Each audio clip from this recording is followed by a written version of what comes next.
Good morning and Shabbat Shalom, everyone.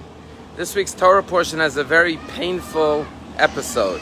The Jewish people are unhappy with the manna that fell from heaven, and they complained bitterly to Moshe Rabbeinu that they want to have meat. And Moshe Rabbeinu turns to God in utter frustration and cries out and says some of the most shocking and dramatic words to be found in the Torah. He says to God, where am I going to get meat to feed this entire nation? And then he goes on to say, am I their mother? Did I give birth to them? That I have to carry them like a mother carries her suckling, nursing infant? Do I have to carry them in my bosom like a mother to the land of Israel?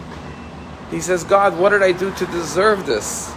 If I find favor in your eyes, and this is my lot in life, kill me, he says. And do not let me witness this evil, this ingratitude, that after everything I've done for them, taken them out of Egypt, crossed the sea, brought down the manna from heaven and the Torah from heaven, now they want meat. This is what they're unhappy about. This is what they're complaining about. And they complained to Moses shockingly and said, we remember the good times in Egypt. We had melons and cucumbers and fish. And they started to romanticize their life in Egypt, complaining about their situation in the desert. And of course, God answers Moshe, okay, you need help. And he appoints 70 elders to assist Moshe Rabbeinu. But the Hasidic masters ask a very profound question. They say, Moshe says to God, where am I going to get meat to feed this entire nation? And furthermore, am I their mother who gave birth to them, who conceived them, that I have to carry them like a mother carries her nursing, suckling babies? And so the Hasidic masters ask, why does Moshe go on to say, am I their mother? What difference is it? What relevance is whether or not he's their mother? Once he already says there's no meat to feed this entire nation in the desert, where am I going to find meat in the desert? Then it doesn't matter whether he's the mother or not. There just isn't enough meat either way. Say the Hasidic masters that the answer is implied in the question. The fact that Moses says, and am I their mother? What he's saying is, if I was their mother, then I would have to figure out a way to do the impossible and feed their entire nation with meat in the desert. But since I'm not their mother, and there isn't enough meat, what am I supposed to do? And this is so true in life. There's an old adage that says, one mother can take care of 10 children, but 10 children can't take care of one mother. A mother has a way, and a father as well, to do the impossible. You know, I read a study recently that to raise a child in America from the birth to 18 years old cost about $250,000. Now, I'm sure that's not with private education and summer camps and all the other additions. In reality, with inflation, maybe it's closer to $500,000. And there are families that have 3, 4, 5 kids, and sometimes the parents are teachers or nurses and don't earn a lot of money.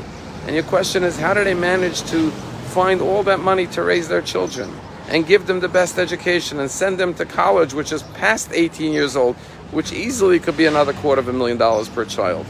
And the answer is, if there's a will, there's a way. Parents find a way because they love their children so much. As we come to Father's Day on Sunday, in the Torah, father and mother always go together. Honor your father and mother. Revere your mother and father. And the truth is, when you honor your father, you honor your mother. And vice versa, when you honor your mother, you honor your father. It's the day for us to think about what our parents did to us, what our fathers and mothers did for us, how they did the impossible for us. And we are forever indebted to them for all their kindness and love. I tell a story about a mother duck who was carrying her chicks across the river on her back. And she turned to her 3 baby chicks and said, tell me, when I become old, will you carry me across the river on your back? And the first one said, of course, Mama, I will definitely carry you on my back across the river. And the mother duck said, you're lying, and threw the baby duck off into the water. And then the second one said, yes, Mom, I will definitely carry you on my back. And she said, you're lying, and tossed the second one off into the water.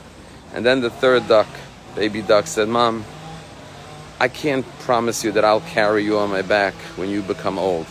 What I can promise you is that I will carry my baby ducks across the river on my back. And perhaps we can never repay our parents for all their kindness to us, but perhaps the greatest repayment is when we pass it forward to our children, because the greatest gift we can give our parents is the love and devotion that they instilled and shared with us by transmitting it to our children and grandchildren. But at the same time, not just on Father's and Mother's Day, but each and every day, we have to realize that our parents found a way, because they had the will, to do for us whatever we needed, even sometimes things that seemed impossible. And therefore, we have to have infinite, endless appreciation and gratitude.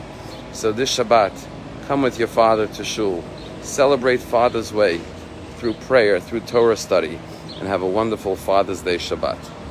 All the best. Have a good Shabbat.